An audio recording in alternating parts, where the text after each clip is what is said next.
Nous, on ne ressent aucune différence. Je dirais même que, contrairement à l'année dernière, on a peut-être un petit peu plus bossé.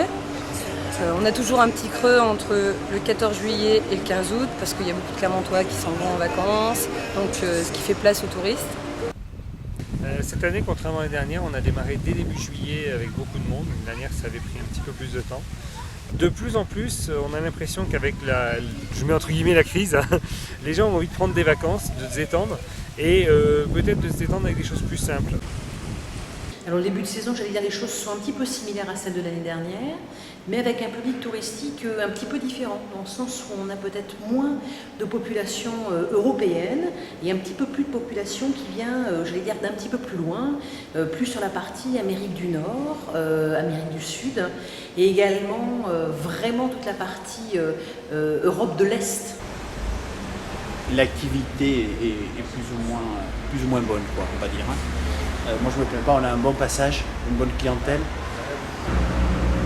Alors là, on vient de faire un très bon mois de juin avec une clientèle business assez forte et puis les petits allers-retours des vacances qui commencent, donc sur les week-ends également.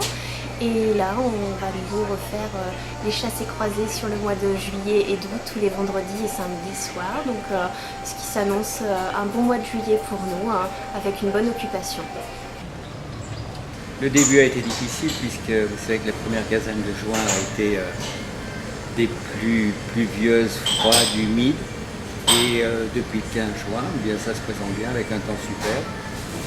Et surtout depuis le 10 juillet avec, comme d'habitude, tous les ans un afflux de touristes étrangers, de Français de passage à Clermont.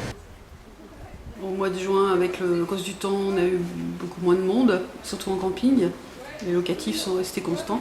Début juillet, c'est un peu plus calme que l'année dernière, mais là, à partir de samedi, on est complet jusqu'au 21 août. Le nouvel élan de Clermont-Ferrand, c'est Vulcania qui a drainé une clientèle intéressée et intéressante pour la bonne raison qu'ils viennent visiter et Vulcania et le centre de Clermont, avec les musées, les nouveautés que nous pouvons trouver dans Clermont-Ferrand.